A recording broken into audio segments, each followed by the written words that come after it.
Desde que comenzamos nuestra serie basada en el libro de Esther, para mí personalmente ha sido un proceso de descubrir este libro nuevamente por primera vez. Ha sido como una nueva primera vez para mí con este libro, porque yo he visto que la palabra de Dios es robusta y no se intimida si yo la leo sinceramente y le hago preguntas sinceras al texto. Preguntas difíciles. Preguntas que quizás no caen en mi marco de referencia. Pero eso es algo que nosotros no vamos a poder hacer si cada vez que leemos una historia de la Biblia lo que esperamos es poder ver quiénes son los malos, quiénes son los buenos, y entonces enseñar la lección a la iglesia y enseñarle a nuestros hijos que, bueno, si tú quieres que Dios te salve y te bendiga, pues tú tienes que parecerte más a los buenos que a los malos. El problema con tener ese enfoque es que cuando la Biblia nos muestre que la gente a quien Dios ama no son tan buenos por comparación, no somos tan morales por comparación, no somos tan rectos por comparación, si usted es sincero, solamente. Entonces tenemos que hacer malabares para justificar por qué es que el pueblo que Dios ha escogido toma las decisiones idiotas que toma muchas veces. Y yo estoy ahí primero en la fila.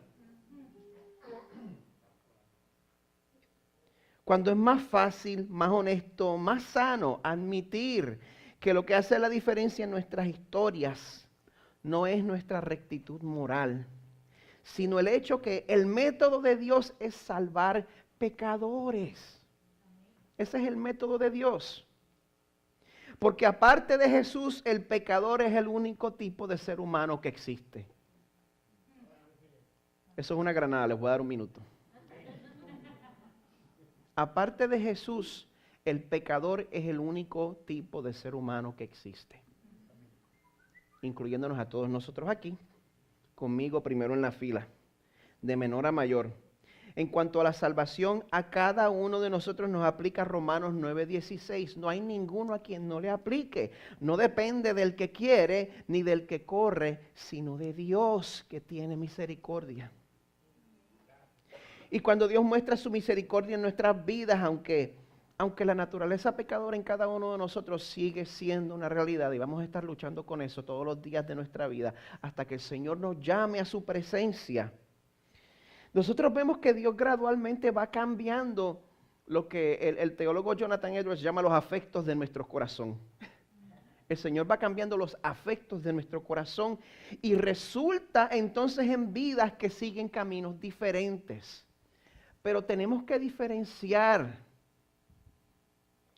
entre eso, entre una persona que sigue un camino diferente porque el Señor lo ha cambiado de adentro para afuera, a la persona que está siendo moralista porque quiere ganarse el favor de Dios de esa manera. Un camino lleva a la eternidad con el Señor, el otro lleva a la perdición. Y los dos se ven idénticos desde afuera. Si usted juzga por el comportamiento externo de la persona. Y en esta mañana vamos a tener la oportunidad de examinar dos ejemplos, dos personas que lo que tienen en común es el hecho de que ellos estaban tomando decisiones de acuerdo a lo que era más importante en la vida de ellos. Eso es lo que tenían en común. Tomando decisiones de acuerdo a lo que era lo más importante en la vida de ellos. Sin embargo, como lo más valioso para estas dos personas eran cosas que estaban radicalmente opuestas la una a la otra, hoy vamos a ver cómo esa misma actitud de devoción y dedicación se llevó a estas dos personas por dos caminos divergentes. Así que les voy a rogar que busquen en sus Biblias en Esther 5. Una vez más, si abre su Biblia más o menos a la mitad, va a encontrar el libro de los Salmos, antes de ese Job, antes de ese Esther, capítulo 5. A lo largo de este libro hemos visto que un número considerable del pueblo de Dios, de los judíos,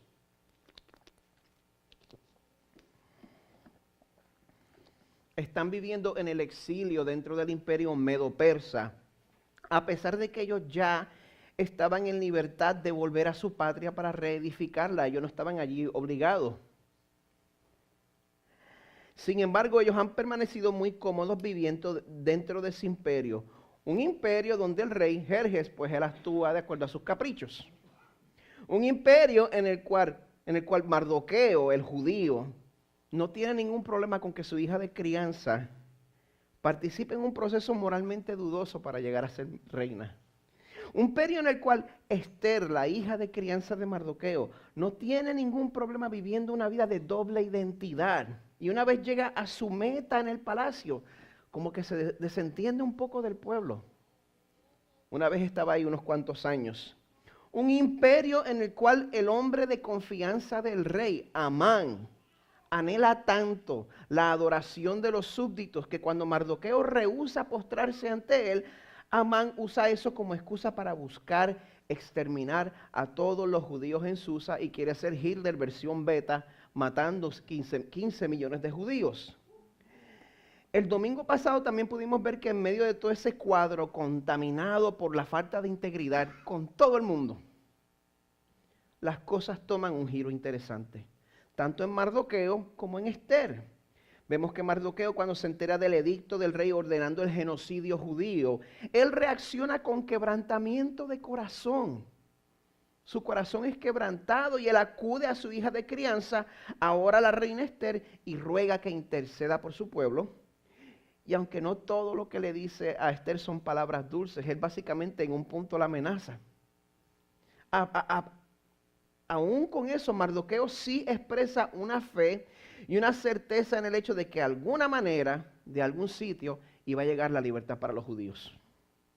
Y aunque a Esther le tomó un poco de tiempo darse cuenta de la seriedad de la situación, el momento crítico viene cuando Esther también es persuadida de eso mismo, que la salvación de los judíos iba a venir de todas maneras, sea por un lado o por el otro, y ella podía escoger entre estar en el equipo a favor de esa salvación o en el equipo en contra de esa salvación.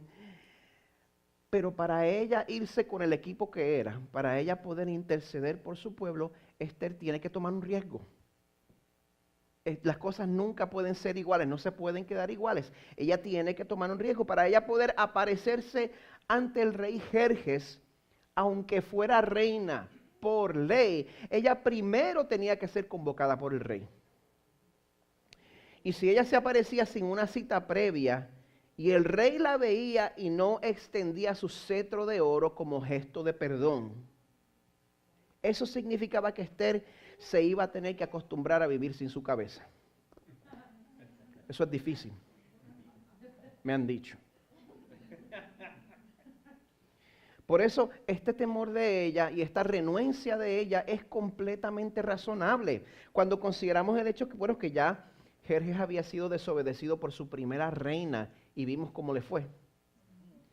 Las cosas no terminaron bien, pero a pesar de todo, ya que Esther estaba convencida que el alivio y la salvación para los judíos iban a venir de algún lugar, eso le dio la convicción para tomar esa decisión difícil. Y el domingo pasado nos quedamos con las palabras finales de Esther. Si perezco, que perezca. Si tengo que morir, me muero. Es en ese momento que comenzamos con el capítulo 5. Voy a estar leyendo desde el principio de la Nueva Traducción Viviente porque estoy estrenando Biblia. Con letra grande.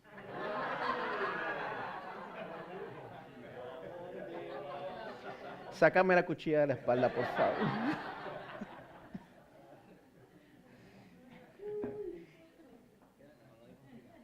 Y con todo me hacen falta como quieran.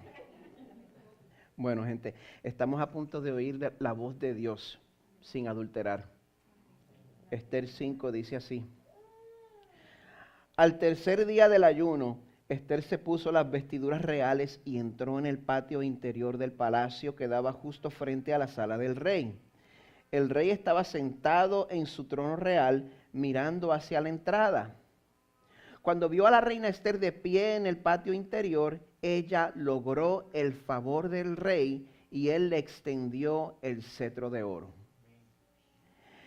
Entonces Esther se acercó y tocó la punta del cetro. Entonces el rey le preguntó, ¿qué deseas, reina Esther? ¿Cuál es tu petición? Te la daré, aun si fuera la mitad del reino. Y Esther contestó, si al rey le agrada, venga el rey con Amán hoy al banquete que preparé para el rey. El rey se dirigió a sus asistentes y dijo, díganle a Amán que venga deprisa a un banquete como lo ha solicitado Esther. Así que el rey y Amán fueron al banquete preparado por Esther. Mientras bebían vino, el rey le dijo a Esther: ahora dime lo que realmente quieres. ¿Cuál es tu petición? Te la daré, aun si fuera la mitad del reino. Esther contestó: mi petición y mi más profundo deseo es que, si he logrado el favor del rey y si al rey le agrada conceder mi petición y hacer lo que le pido, le ruego que venga mañana con Amán al banquete que prepararé para ustedes. Entonces explicaré de qué se trata todo este asunto. Amán salió muy contento del banquete. Sin embargo, cuando vio a Mardoqueo sentado a la puerta del palacio y que no se puso de pie ni tembló de miedo ante su presencia, se enfureció mucho. No obstante, se contuvo y se fue a su casa. Luego Amán reunió a sus amigos y a Zeres, su esposa, y se jactó ante ellos de su gran riqueza y sus muchos hijos. Hizo alarde de los honores que el rey le había dado y de la forma en que lo había ascendido por encima de todos los otros nobles y funcionarios. Amán también añadió: y eso no es todo. La reina Esther nos invitó exclusivamente al rey y a mí a un banquete que preparó para nosotros, y me invitó a cenar mañana nuevamente con ella y con el rey. Sin embargo, todo eso no vale nada mientras vea al judío Mardoqueo sentado allí a la puerta del palacio. Entonces Zeres, la esposa de Amán, y todos sus amigos sugirieron: levanta un poste afilado que mida 23 metros, unos 75 pies de altura, y mañana por la mañana pídele al rey que atraviese a Mardoqueo en el poste. Después de eso podrás seguir alegremente tu camino al banquete con el rey. A Amán le gustó la idea y ordenó que colocaran el poste. Esta es la palabra de Dios. Y Señor, todos aquí vamos a vivir nuestras vidas conforme a lo que entendemos es de mayor valor. Lo que más valioso sea para nuestros ojos, Señor, eso es lo que vamos a seguir. Por eso yo te ruego que tu Espíritu Santo prepare los corazones en esta mañana para recibir tu palabra y para poder ver, Señor, para darnos cuenta que una vida vivida para cualquier cosa aparte de ti, Señor, es una tragedia, es una vida desperdiciada. Ayúdanos, Señor, a ver con claridad el valor superior y sobresaliente de tu Hijo Jesucristo, en cuyo nombre oramos. Amén. En esta mañana mi deseo es que ustedes vean cómo Esther 5 nos enseña que una vez nosotros adoptamos una identidad, nosotros tomamos decisiones en nuestras vidas basadas en esa identidad. Una vez adoptamos esa identidad, nosotros tomamos decisiones basadas en esa identidad. O sea, que nuestro sentido de identidad informa nuestras acciones y decisiones. ¿Me están siguiendo? No se me duerman. Algo que ilustra la importancia que le damos a nuestra identidad es el concepto de los uniformes. Y en este caso no me refiero a los uniformes que uno se pone para ir a la escuela o a trabajar, sino el código de vestido que uno escoge y con el cual se identifica. Yo les propongo que eso es un tipo de uniforme, aunque sea lo que usted se ponga todos los días, aunque sea lo que le queda cómodo y usted se siente en casa cuando se lo pone, yo les propongo que eso es un tipo de uniforme. Yo les presento el caso específico de los códigos de vestimenta en distintas denominaciones. Está la tradición en la cual yo me crié. No estoy criticando, solamente estoy llamando la atención a cómo se distingue. Y ese código aplica tanto al pentecostal como al bautista tradicional. Esos grupos ponen mucha importancia en adorar a Dios a través de su formalidad. No hay ningún problema con eso. No tengo ningún problema con eso. El que le gusta trajearse para el Señor, que se trajee para el Señor. Y muchos de ellos sostienen que ese es el único código de vestimenta aceptable para un domingo por la mañana. Ahora, ¿cuántos de ustedes saben que el cuento aplica al otro lado también? ¿Verdad que sí? Crosspoint Español pertenece a una red de iglesias llamada Acts 29. Y si hay algo que nos distingue, no solo es el código casual con el que nos identificamos, sino también el hecho de que si se acabaran las camisas de franela, no sabemos qué más ponernos. Cada cual tiene su uniforme. Será casual, será formal, pero nos distingue. No importa con cuál de los grupos uno se identifica, cuando uno de los representantes principales pasa por un cambio significativo de su apariencia, en cuestión de 6 meses todos los tenientes estamos imitando eso. Duele, pero es la verdad. En los dos bandos. Y por supuesto, 5 años después el lado más conservador empieza a adoptar eso, pues entonces ya esa es la señal de que a nosotros nos toca cambiar y actualizar. Esa es otra granada. Pero algo que distingue al ser humano del resto de la creación es el hecho de que para nosotros es de mucha importancia el tema de la identidad. A nosotros nos interesa que se nos conozca de una forma y no de otra. ¿Entienden eso? Yo quiero ser conocido de una manera específica. Quiero que me conozcan de esta forma y no de esta. A mí me gusta el metal, no el reggaetón. A mí un ejemplo. Es un ejemplo. Y yo quiero que la gente me vea, yo quiero que la gente sepa que yo soy de esta tribu y no de la otra. Lo hacemos pues con todas las subculturas dentro de la iglesia, con el estilo musical, con la marca de ropa, con los zapatos, con los deportes. Nosotros nos ponemos únicamente el uniforme del equipo que nos apasiona. Por ejemplo, lo peor que yo podría hacer con mi hermano Pedro Camino es decir que él es un hincha del Barça. Eso es lo peor que yo podría hacer. Yo nunca haría algo así.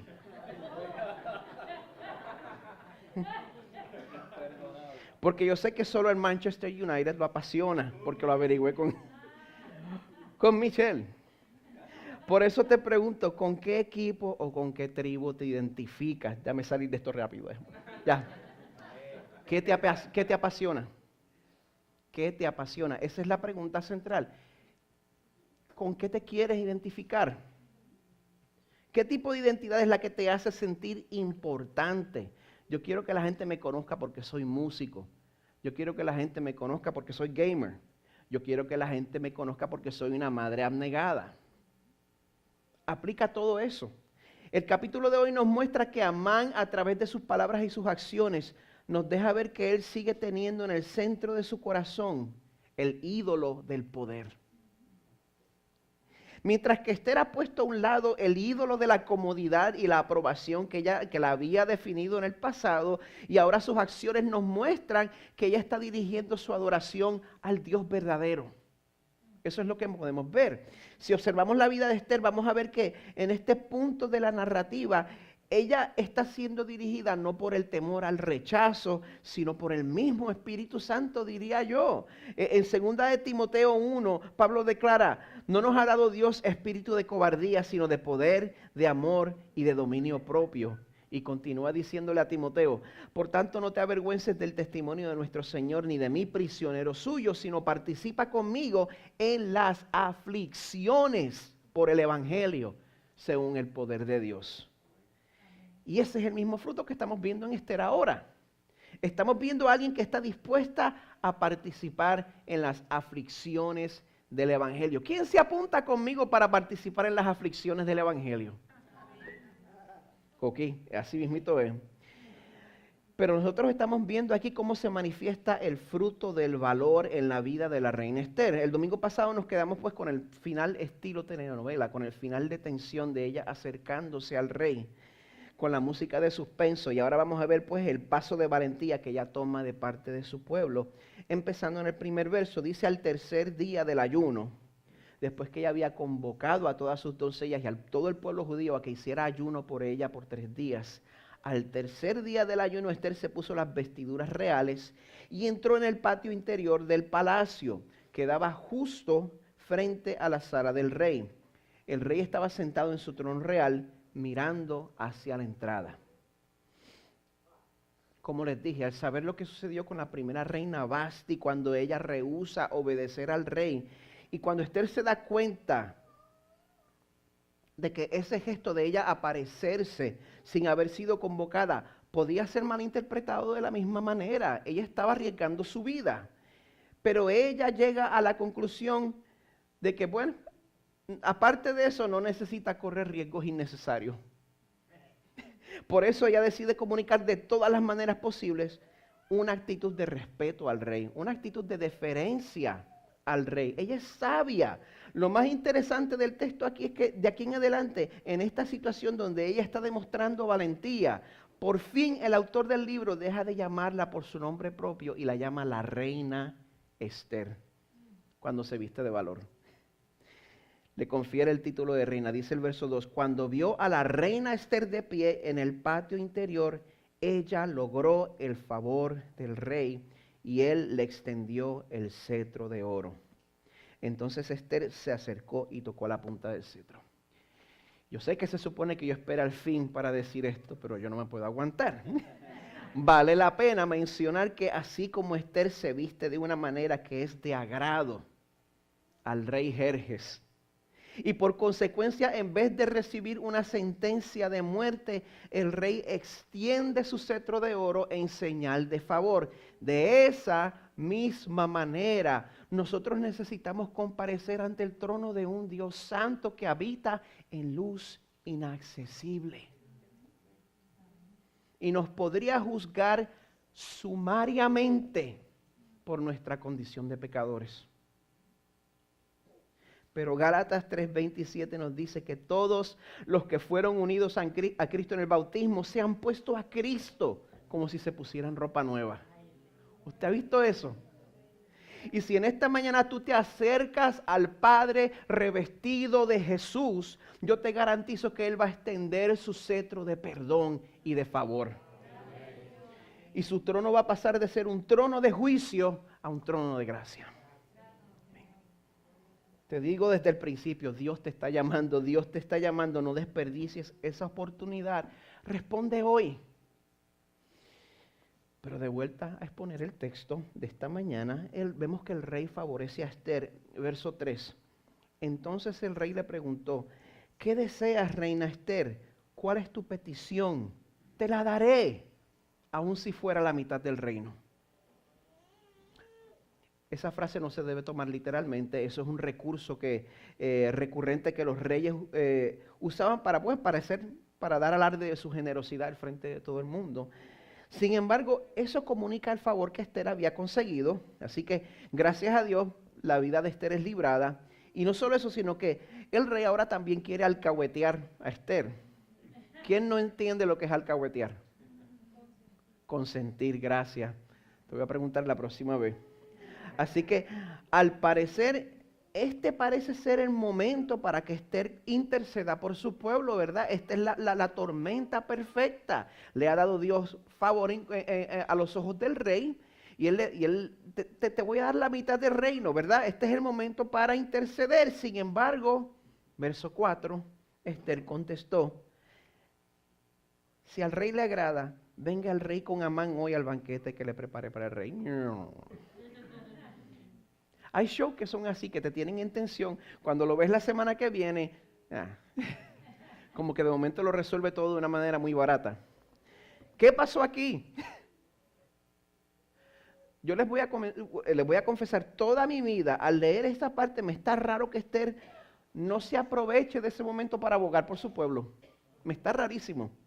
Pero a pesar de eso, el resultado sigue siendo positivo. Verso 5.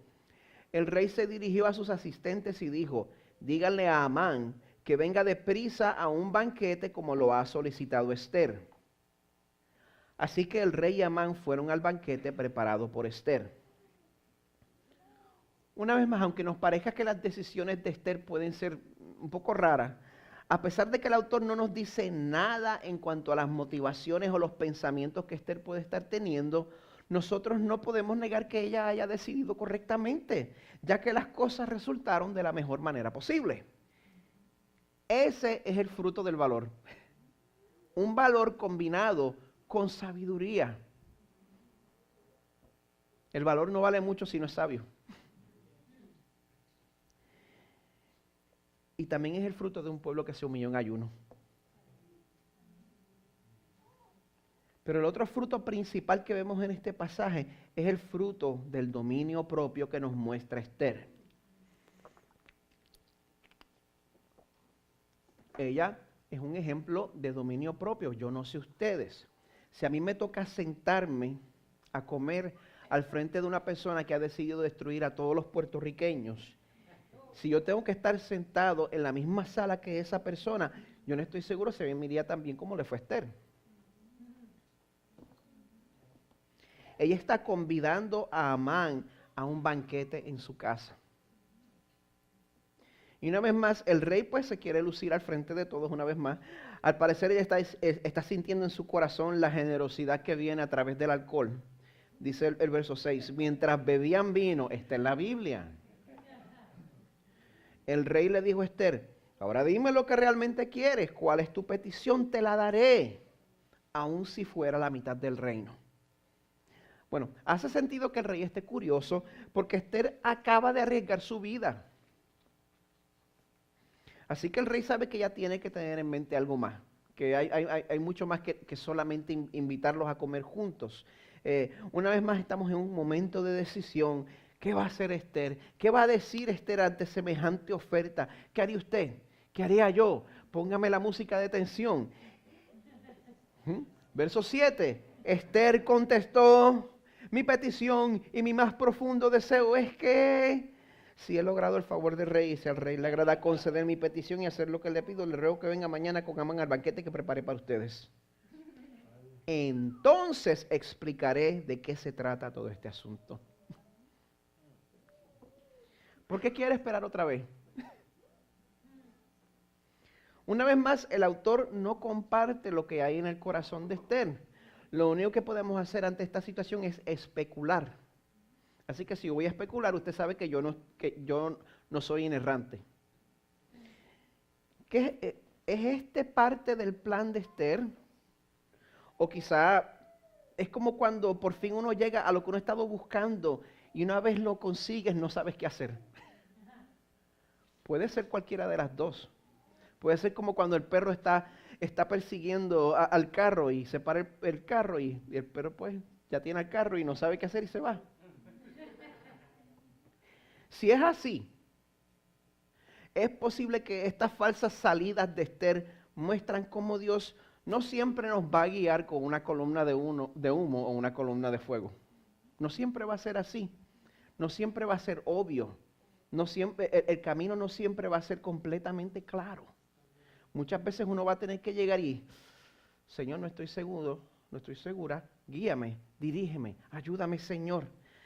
A veces no hay más remedio y el liderazgo y la ejecución son cosas que son complicadas y se hacen más claras sobre la marcha. Sucede con el liderazgo, hay respuestas que le puedo tener ahora, hay respuestas que voy a tener que esperar a estar ejecutando para que se me haga más claro. Eso nos aplica a todos. Lo que sí podemos decir es que el hecho de que Esther no se esté precipitando con eliminar a Amán es definitivamente un ejemplo de dominio propio. Y gracias a eso, Amán no tiene la más mínima idea de lo que está pasando. No se da cuenta. De hecho, él está tan deleitado por haber sido el invitado de honor de los reyes que sale de allí caminando por las nubes.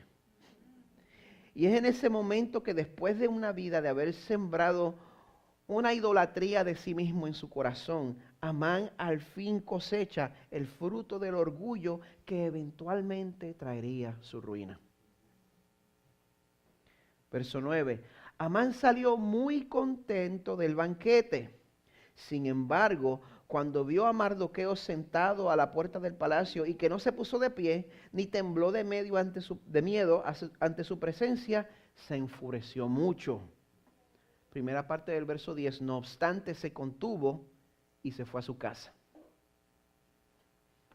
Es interesante notar que aún aquí, después que todos los judíos en el imperio estaban bajo sentencia de muerte por la rivalidad entre Mardoqueo y Amán, aún en ese punto, aún en ese momento,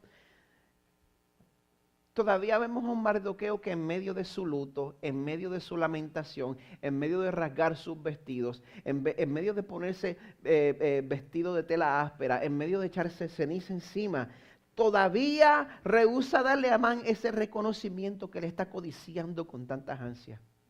En medio de eso está pasa Amán.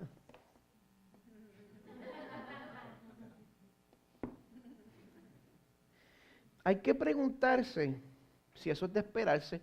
Hace sentido con la persona que ha condenado tu pueblo entero a la muerte. Quizás Mardoqueo todavía está siendo orgulloso. Una vez más, la Biblia no nos dice los motivos del corazón, solamente podemos especular. Lo que sí sabemos es que este incidente agudiza la situación y la complica las cosas. El resto del verso 10 dice, luego Amán reúne a sus amigos y a Zeres, su esposa. Este tipo de personas siempre necesita su grupito. El verso 11 dice, se jactó ante ellos de su gran riqueza y sus muchos hijos. Creo que es en Timoteo que habla que el mundo es hacer alarde de lo que uno tiene, de quien uno es y de lo que uno tiene. Eso es amor al mundo. Hizo alarde de los honores que el rey le había dado y de la forma en que lo había ascendido por encima de todos los otros nobles y funcionarios. Amán también añadió, y eso no es todo, la reina Esther nos invitó exclusivamente al rey y a mí a un banquete que preparó para nosotros y me invitó a cenar mañana nuevamente con ella y con el rey. Aquí no hay que ser Amán para comprenderlo. Si eso me pasara a mí, si eso le pasara a usted, estaríamos haciendo alarde. Yo estaría haciendo alarde igual, se lo estaría contando a todo el mundo, la gente estaría cansada de oírlo de mí. Imagínese que el presidente o cualquier político o persona de poder que usted tenga en estima, lo invita a comer. Y usted le pregunta, ¿quiénes más van a estar? Y te dice, no, solo tú, mi esposa y yo. Eso va para Facebook tan rápido. No.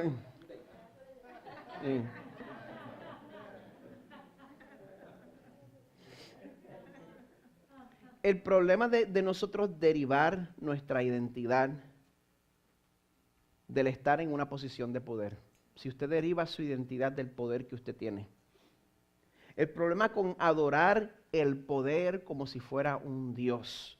El problema de tener en el corazón el ídolo del poder es que los ídolos nunca satisfacen. Solamente Dios satisface completamente, satisface el corazón, llena el corazón y como pueden ver todo el reconocimiento que Amán había recibido en el reino, en el imperio aqueménida que se extendía desde Pakistán hasta Etiopía, llegaba hasta el Cáucaso, tenía el reconocimiento de todo el mundo menos una persona, un funcionario del palacio. Básicamente un don nadie. Pero como esa persona no se lo daba, esa era la espinita que él tenía. Y él exigía que se inclinara ante él. Amán lo confirma en el verso 13. Sin embargo, todo eso no vale nada mientras vea al judío Mardoqueo sentado allí a la puerta del palacio.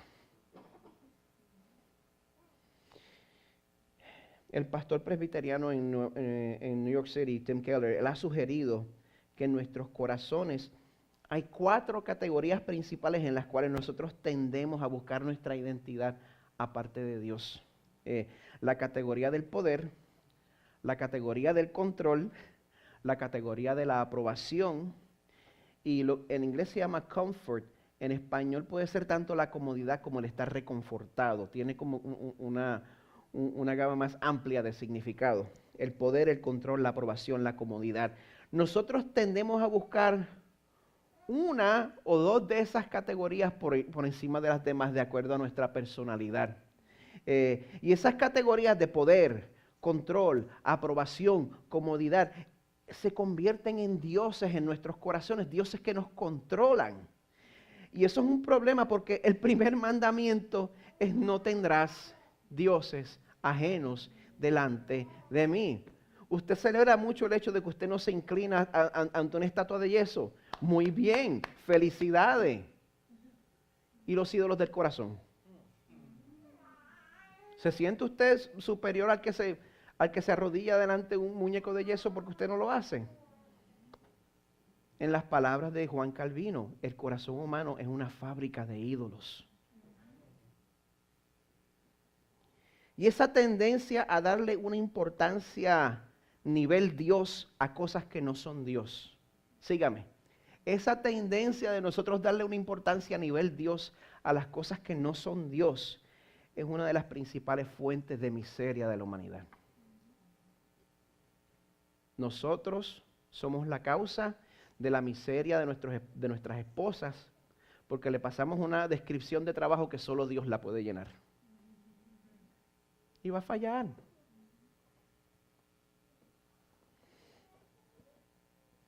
Como les había dicho, un ídolo nunca está satisfecho. Nunca está satisfecho. En su libro Mero Cristianismo, el autor C.S. Lewis escribe: el orgullo no se complace solo en tener algo, sino en tener más de eso que los demás. Quizá decimos que la gente se siente orgullosa de ser ricos o inteligentes o atractivos, pero no es así. En verdad, están orgullosos de ser más ricos o más inteligentes o más atractivos que los demás.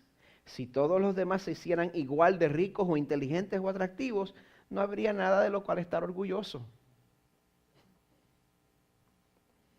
Cuando nosotros estamos atrapados en el espiral descendente de la idolatría, ahí es que podemos llegar hasta el fondo de la oscuridad de nuestros corazones. Ahí es donde encontramos lo peor de nosotros mismos. Quizá usted se pregunte cómo es posible que haya existido gente como Stalin o como Hitler. Eso es sencillamente idolatría desenfrenada. Lo mismo que está en su corazón, lo mismo que está en mi corazón. Sencillamente idolatría desenfrenada. Santiago 1, 13 al 15 pues nos describe el proceso. Dice: nadie diga cuando es tentado, soy tentado por Dios, porque Dios no puede ser tentado por el mal y Él mismo no tienta a nadie. No se confunda. Sino que cada uno es tentado cuando es llevado y seducido por su propia pasión. Después, cuando la pasión ha concebido, da a luz el pecado, y cuando el pecado es consumado, engendra la muerte. Ciertamente vemos cómo la lujuria de Amán por el poder lo vuelve una persona sanguinaria. La primera parte del verso 14 dice: entonces Ceres, la esposa de Amán, y todos sus amigos sugirieron: levanta un poste afilado que mida 23 metros de altura y atraviese a Mardoqueo, y mañana por la mañana pídele al rey que atraviese a Mardoqueo en el poste. Después de eso podrás seguir alegremente tu camino al banquete con el rey. Esposas, ustedes son de mucha influencia en nuestras vidas. Aconséjenos bien. Lo malo de pedirles eso es que aconsejarnos bien muchas veces va a significar que no nos apapachen el ídolo, que no nos consientan la idolatría.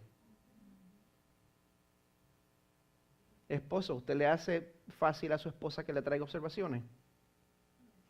¿O su esposa está aterrorizada de provocarle a ir a usted? No usen el ser esposos como excusa para ser cómplices del mal, básicamente. Terminando el verso 14, a Amán le gustó la idea y ordenó que colocaran el poste. 75 pies. Eso quiere decir que el cadalso que ustedes ven ahí es como la mitad. 75 pies es alto, 23 metros es alto. Yo creo que para ese tiempo, no sé si ellos tenían la tecnología para poder trabajar en algo así. ¿Por qué Amán esclavizaría a la gente de su casa y los tendría de la noche a la mañana poniendo un cadalso o un poste para impalar en su propia propiedad? ¿Cuánta gente pone una horca en el patio de su casa? ¿Por qué está siendo tan exagerado? El único propósito de eso es que todo Susa pudiera tener una vista clara del cadáver de Mardoqueo. Que todos en la ciudad lo vieran y así aprendieran su lección. Esto es lo que le pasa a los que no me dan lo que yo quiero. Le pregunto, ¿en su corazón usted quiere mandarle ese mensaje a la gente? Esto es lo que le pasa a la gente que no me da lo que quiero. También les pregunto, ¿qué podemos aprender de este pasaje? La primera lección es que no importa cuánto tú te identifiques como creyente, muéstrame cómo vives y te diré a quién adoras. Muéstrame cómo vives y te diré a quién adoras. No estoy poniendo la salvación en duda. Dios solo conoce el corazón y aún cristianos, en algún momento dado eso nos puede pasar a todos. Podemos tener un lapso de idolatría. Pero si tú me muestras la manera en cómo vives, yo te voy a decir a quién estás adorando en el momento. Si tú me muestras la chequera, yo te voy a decir a quién estás adorando en el momento. Todas nuestras acciones delatan si estamos adorando al Dios verdadero o estamos teniendo un lapso de idolatría. ¿Hay algo que usted esté buscando con la misma intensidad que Amán estaba buscando el reconocimiento? Aunque sea algo bueno, aunque sea el ministerio. ¿Hay algo que usted está buscando con esa misma intensidad y usted estaría dispuesto a llevarse a la gente enredada por el medio? Padres, madres, su familia vive bajo el temor de lo que les puede pasar si no le complacen y no le alimentan su ídolo. Si Dios se lo está mostrando, Él también le ofrece libertad en esta mañana de la tiranía de la idolatría. A veces nuestros egos no nos dejan darnos cuenta de que estamos luchando en contra del mismo Dios como estaba haciendo Amán. Estaba oponiéndose a su pueblo. La idolatría en nuestros corazones es destructiva en nuestras familias, en nuestras amistades, en nuestros trabajos. ¿Cuál es su tendencia idólatra? ¿Cuál es su tendencia idólatra? Si usted dice que no tiene tendencias idólatras en su corazón, usted vive engañado, usted vive engañada. Todos tenemos que estar pendientes a eso. Todos tenemos que examinar nuestros corazones. Pero ¿sabe qué? Cuando uno identifica cuáles son las tendencias de idolatría en su corazón, eso no es solo un ejercicio en conocerse a sí mismo. Porque eso puede pasar. Llega el momento en el que uno muy cómodamente dice, sí, yo adoro el ídolo de la aprobación. Pero pues yo me acepto tal y como soy y las cosas se quedan iguales. Es completamente inútil si nosotros una vez identificamos nuestros ídolos, no buscamos matarlos. Es completamente inútil que usted sepa cuál es la lucha dentro de su corazón si usted no busca mortificar esa área de pecado en su vida. ¿Me están siguiendo? De nada vale saber cuál es su problema si no acude al Señor para que le ayude a encargarse de eso. Si usted le pertenece a Dios y es negligente en exponer y mortificar la idolatría en su corazón, Dios lo va a hacer por usted porque usted le pertenece. Dios se va a encargar de hacerlo por usted, por su bien, y le va a doler. Ezequiel 14, comenzando en el verso 1. Después me visitaron algunos de los líderes de Israel y mientras estaban sentados conmigo recibí este mensaje del Señor. Hijo de hombre, estos líderes han levantado ídolos en su corazón. Se han entregado a cosas que los harán caer en pecado. Cuando nosotros seguimos nuestros ídolos, eso nos va a hacer caer en pecado. ¿Por qué habría de escuchar sus peticiones? Diles, esto dice el Señor soberano. Los israelitas han levantado ídolos en su corazón y han caído en pecado y después corren a consultar a un profeta. Si usted está aquí por cumplir, pero en su corazón lo más importante es su identidad de músico, su identidad de intelectual, su identidad de madre, su identidad de bohemio. Usted está tratando a Dios como si fuera su consultor personal, como si fuera una pitonisa, como si fuera un psíquico. Continúa el verso 4.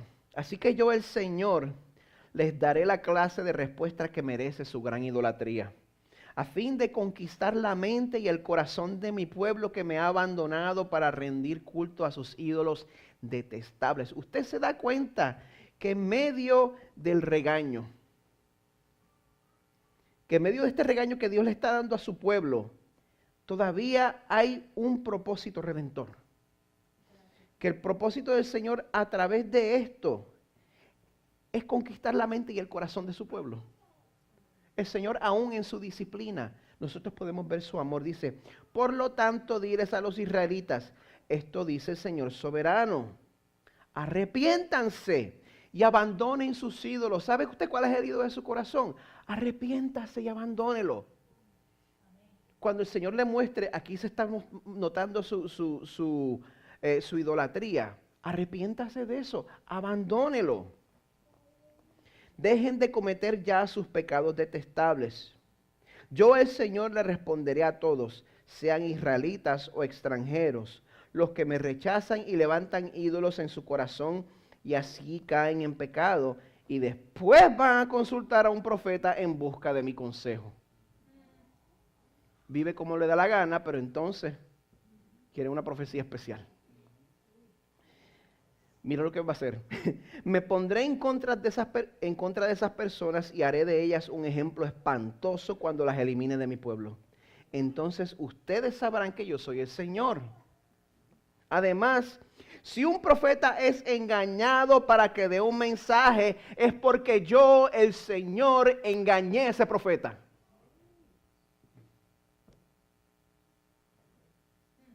Usted puede buscar la Biblia. Esto yo no me lo inventé. Alzaré mi puño contra esos profetas y los eliminaré de la comunidad de Israel. Tanto los falsos profetas como quienes los consultan serán castigados por sus pecados. De la misma manera que el Señor nos salva, nos santifica, nos da la capacidad para obedecerlo y después nos recompensa por la obediencia. De esa misma manera, la persona que se empeña en servir a su ídolo, el Señor permite que reciba el consejo equivocado, caiga en error y después Dios lo castiga. Dios es así, ¿no le gusta?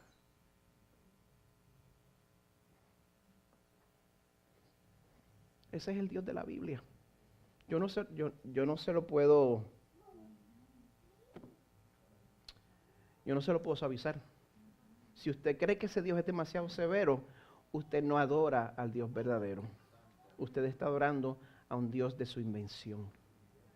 Este es el Dios de la Biblia. No es unidimensional, no es sencillo.